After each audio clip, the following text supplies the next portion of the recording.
Hello friends, welcome back to Own Cooking Channel.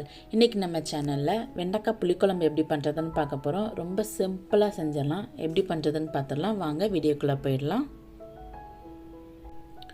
ஒரு கடாய் வச்சுக்கோங்க. அதில் கொஞ்சமா எண்ணெய் சேர்த்துக்கலாம். எண்ணெய் நல்லா சூடேறினதும் அதில் 1 டீஸ்பூன் கடுகு உளுத்தம் பருப்பு போட்டுக்கலாம். அதில் 1 டீஸ்பூன் ஜீரகம், 1/2 டீஸ்பூன் வெந்தயம், கொஞ்சமா கறிவேப்பிலை இதெல்லாம் சேர்த்து நல்லா தாளிச்சுக்கலாம்.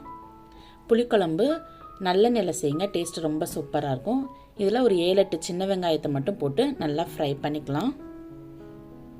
இந்தளவுக்கு நல்லா ஃப்ரை ஆனதுக்கப்புறம் ஒரு 150 கிராம் வெண்டைக்காவை இந்த சைஸில் கட் பண்ணி வச்சுருக்கிறேன். அதோட வலுவலுப்பு தன்மை போகிற வரைக்கும் ஒரு 2 3 நிமிஷம் வரைக்கும் நல்லா வதக்கி விட்டுக்கோங்க. அந்த வெண்டைக்காயிலேருந்து அந்த வலுவலுப்பு தன்மைலாம் போனதுக்கப்புறம் தான் நம்ம மசால் பொடிலாம் சேர்க்கணும். அது வரைக்கும் நல்லா வதங்கட்டும். பாருங்கள், இந்தளவுக்கு நல்லா வதங்கிருச்சு. இப்போ 1.5 டேபிள் ஸ்பூன் தனியாத்தூள், காரத்துக்கு தேவையான அளவு மிளகாய்த்தூள் நான் 2 டேபிள் ஸ்பூன் சேர்த்துக்கிறேன். 1/2 டீஸ்பூன் ஜீரகத்தூள், ஒரு பிஞ்ச் மஞ்சள் தூள், இதெல்லாத்தையும் சேர்த்து லைட்டாக ஃப்ரை பண்ணிக்கோங்க. இப்போ ஒரு 1/2 டம்ளர் மட்டும் தண்ணி சேர்த்துக்கலாம். சேர்த்துட்டு இந்த வெண்டைக்காய் நல்லா வேகணும். இப்போ ஒரு மூடி போட்டு ஒரு 5 நிமிஷம் வெண்டைக்காவை வேக விட்டுடலாம். நல்லா வெந்து வரட்டும். 5 நிமிஷம் ஆயிடுச்சு.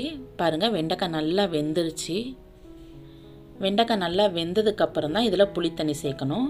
இப்போ ஒரு சின்ன நெல்லிக்காய் சைஸ் புளியை தண்ணியில் ஊற போட்டு வச்சுருந்தேன். அதை கரைச்சி சேர்த்துக்கலாம். இப்போ கொஞ்சமாக உப்பு கம்மியாக இருந்தது, குழம்புக்கு தேவையான அளவு உப்பு சேர்த்துக்கிட்டேன். இப்போது 5-6 பல்லு தேங்காவை தண்ணி சேர்த்து இந்த மாதிரி ஃபைன் பேஸ்ட்டாக அரைச்சி வச்சுருக்கிறேன்.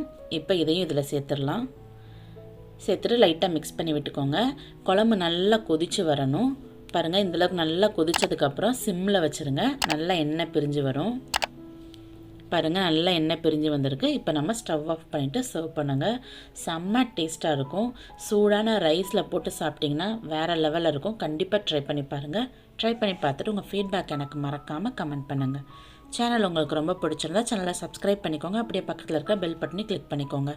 ஓகே ஃப்ரெண்ட்ஸ், நெக்ஸ்ட் ஒரு இன்ட்ரெஸ்டிங்கான ரெசிபியோட நான் உங்களை மீட் பண்ணுறேன். அது வரைக்கும் பாய்.